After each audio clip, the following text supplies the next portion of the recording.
pertama pastinya bukan pertandingan yang mudah ya buat tim nasional.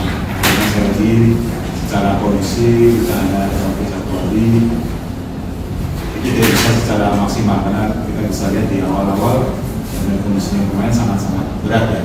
Bisa bagi saya bersyukur pemain bisa melakukan yang terbaik, bisa bekerja sesuai dengan apa yang kita persiapkan di latihan. Saya bersyukur sekali, saya terima kasih sama pemain saya yang bekerja sangat luar biasa pada hari ini sehingga kita bisa meraih kemenangan pada hari ini.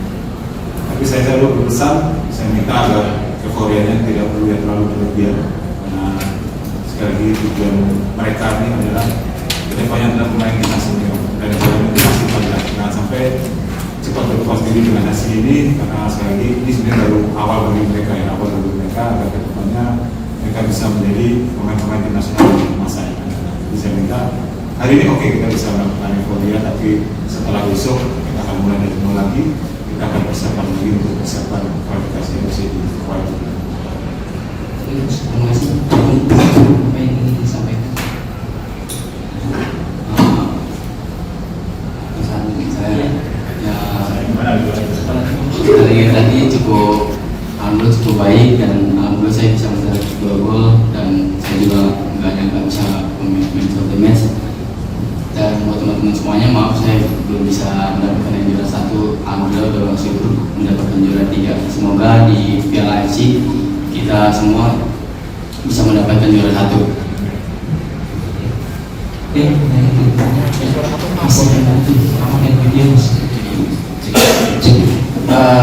Coach, saya Ilham dari tvnews.com. Ingin tanya Coach, tadi kan di babak pertama sempat kesusahan untuk mencetak gol hingga di menit 45 baru mencetak gol. Ada nggak sih kesusahan dari para pemain itu kenapa bisa kayak susah banget cetak gol? Terus juga waktu tadi saya sempat melihat Coach sempat banting botol tuh, emosi itu kenapa kira-kira atau gimana sih?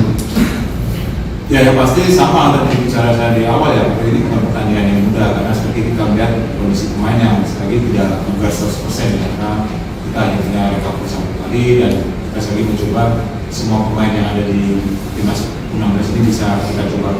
Dan memang di awal-awal karena sulit memang kita sedikit menunggu karena secara taktikal kita melihat mereka mempunyai keunggulan di kecepatan dari pemain-pemain sehingga kita membuat situasinya menunggu di daerah kita situ baru kita lakukan kontak. Memang di awal kelihatan kita kurang maksimal, tapi saya bersyukurnya setelah break karena pergantian dan hasilnya pemain bisa masih sampai di waktu biasa.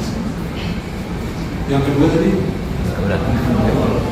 banting botol, ya sekali lagi saya ingin pemain bisa bekerja sesuai apa yang kita minta, apa yang kita buat di latihan. Tapi ada beberapa pemain yang terkadang lepas mentalnya, dalam arti tidak fokus dan tidak pula dan tidak melihat lawan, itu jadi risiko karena kita yang di luar mau teriak sekeras apapun kalau penontonnya penuh kan kita tidak bisa lakukan itu. Jadi saya minta pemain harus selalu scanning, selalu melihat posisi lawan di mana, bola di mana, itu menjadi kelemahan salah satu catatan kami di tim pelatih. Semoga banyak pemain bisa berprogres dan bisa.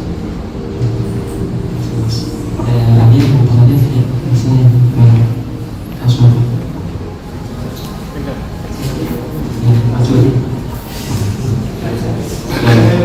Topik dari Liverpool mau tanya untuk Gus dan Roli. Ini kan Piala AFF ini kan turnamen pertama timnas 19. Kira-kira pelajaran apa sih yang didapat dari Gus dan juga Roli?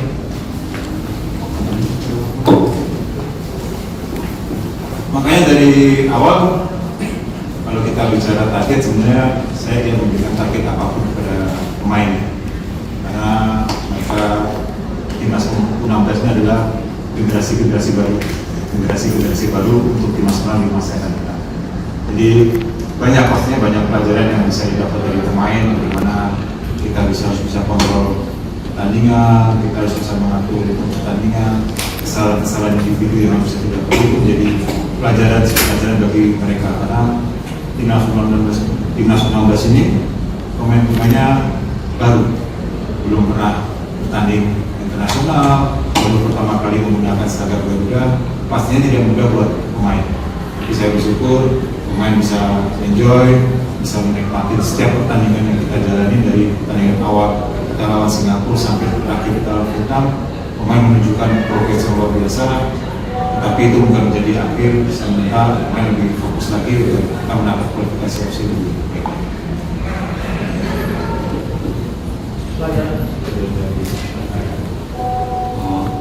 Alhamdulillah pelajaran ini saya bisa bermain di timnas 19.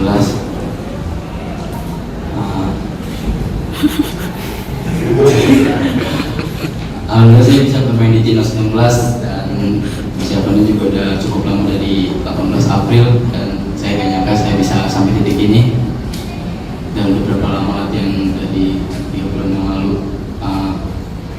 Semoga saya bisa bermain lagi di AFC nanti. Oke, dan nanti ya, Coach Nova Ula dari Bola Sport.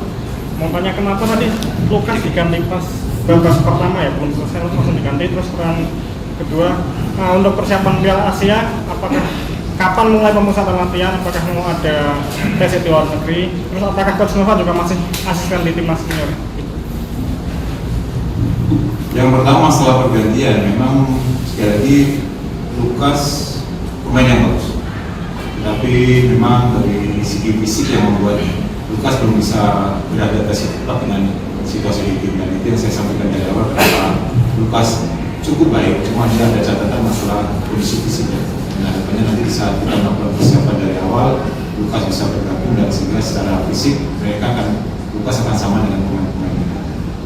Untuk persiapan di kualifikasi, pastinya roadmap kita udah kita berikan kepada PSSI, dan memang dalam waktu dekat ini kita masih akan memantau beberapa pemain lagi yang ada di top score atau saat ini top score nasional yang akan berjalan, itu yang akan kita pantau, dan kita akan lihat apakah ada pemain-pemain lainnya yang belum lepas dari pantauan kami dan kedepannya bisa bergabung di tim nasional.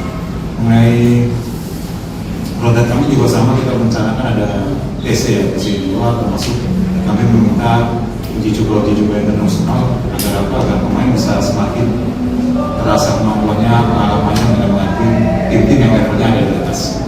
Dan untuk dengan coach sendiri saya masih melihat situasinya karena ada beberapa jadwal yang bentrok ya, tapi kita masih akan bertemu dengan Bapak Eri dan dengan coach nanti setelah coach kembali baru kita bicarakan apakah kedepannya seperti apa.